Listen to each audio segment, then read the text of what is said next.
Hey guys, Rick Shaw here.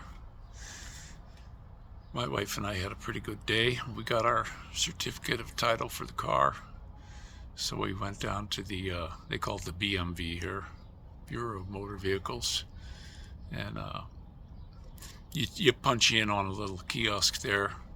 You put your phone number, and then they have you wait out in your car, and they send you a text when it's time to go in. Didn't take very long, even though the place was really crowded.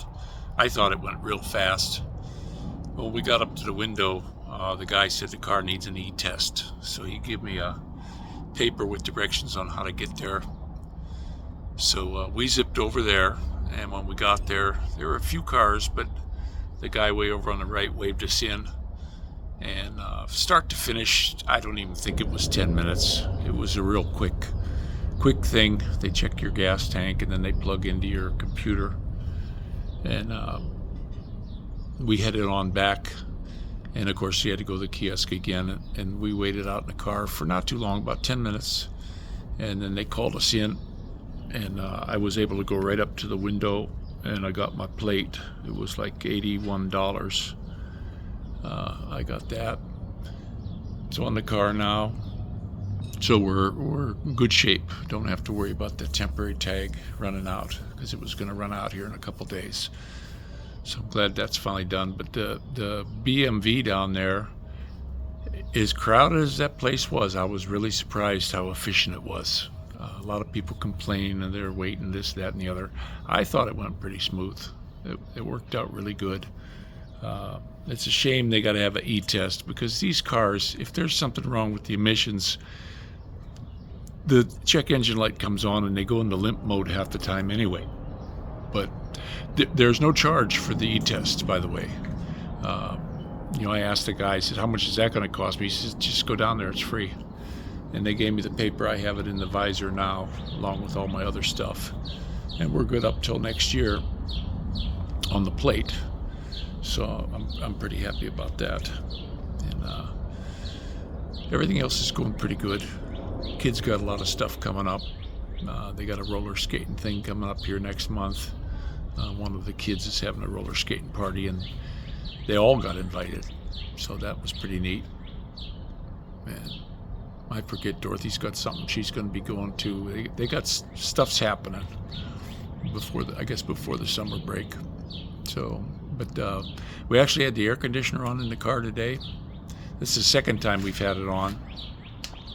And I went ahead and I turned it all the way down just to see. And you gotta be careful with this air conditioner. It was blowing frost out the vent. I mean, it's really got a good air conditioner. No musty smell though at all. I checked the cabin filters. They're brand new. They look like they were just replaced. There's not even a speck of dust in them.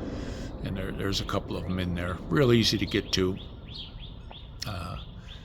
I'm going to check the oil here in a little bit. I haven't checked it for, since the last fill up. So, but so far the oil still looks real clean in it, and it's not using any. So I'm real happy about that. The thing takes 6 quarts of oil, and it takes full synthetic. I was watching a lot of stuff there's an oil guy on there.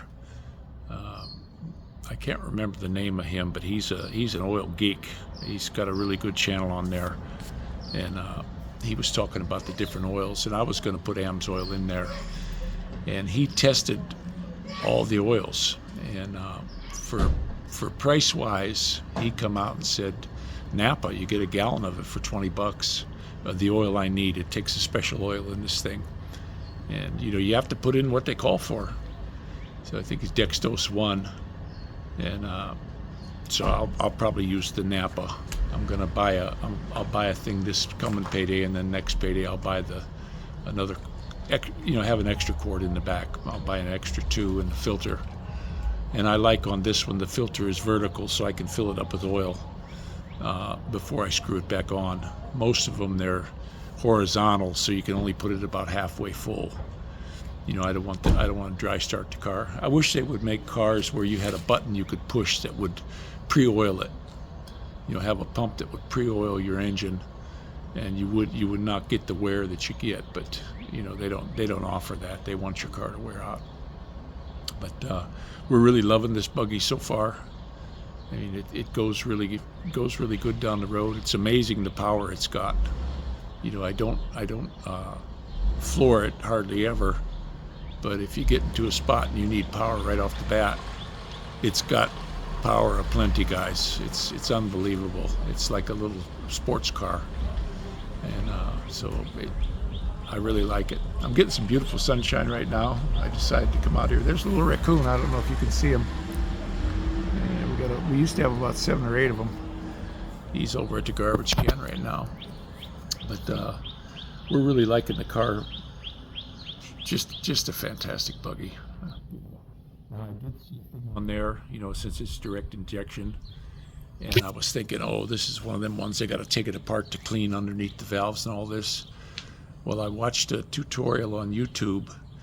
They don't do it on that way on this one. They got a thing on the banks of the motor where they can hook up this hose, and it'll clean the bottom. It'll clean the bottom of the valves for you.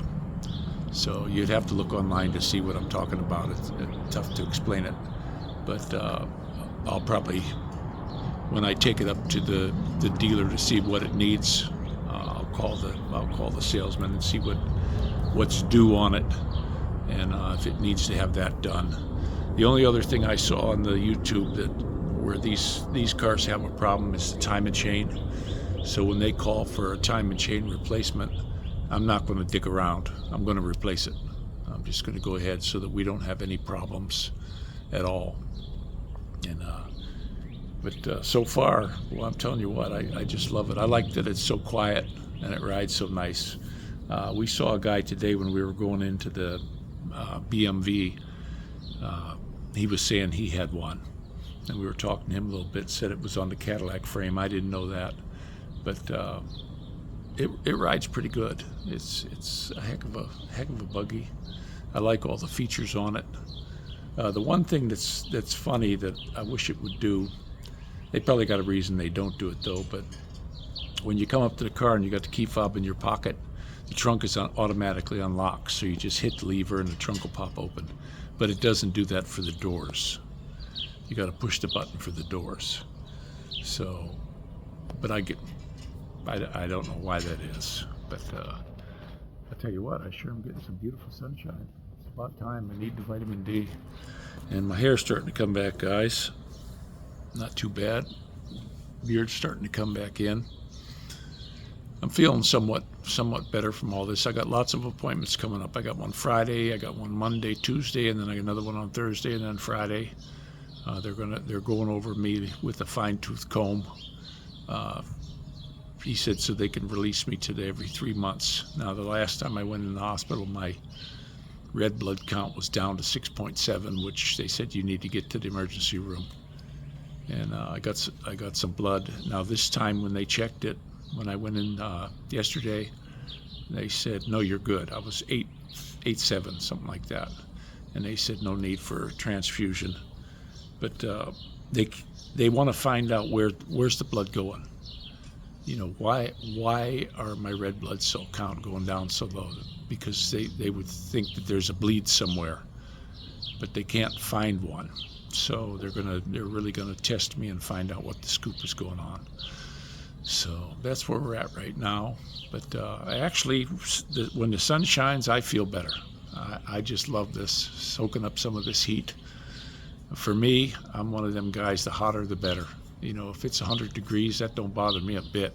When everybody's sitting under the shade tree, I'm out in the sun, guys. I love it. That's why I like the Philippines so much. You know, I think I remember I was there for 11 years, and there was one day that was just hot. And the reason it was hot was our power went out. So we had no fans or nothing like that, and we had that one hot day, but I think it was 115 that day. And there was no air moving at all. But other than that, the rest of the time, I was just fine. So, and it wasn't long after that we were at the. It was a True Value. I believe it was Ace or True Value in the Philippines, and they had a box fan, one of them regular box window fans, and it's a plug-in. But when the power goes out, it had a battery in it so that it'll keep running. And I was really surprised. I thought, oh, okay, I'm gonna plug this in and run it. And we were using it because you always got a fan going there. And then I went ahead and I left it to go overnight just to see how long it would last, and it was still going in the morning, even though it was unplugged. So, and it wasn't that much money. I think it cost me $39, and just a heck of a nice fan. I wished I could have brought it here, but it was $220, and plus, you know, we had so much stuff we were bringing back. We had our bags full, so, and that's a big thing to try to bring back. But $220 doesn't work here. I don't have any welder plugs handy. But I'm going to go ahead and let you guys go. And this is Rickshaw out.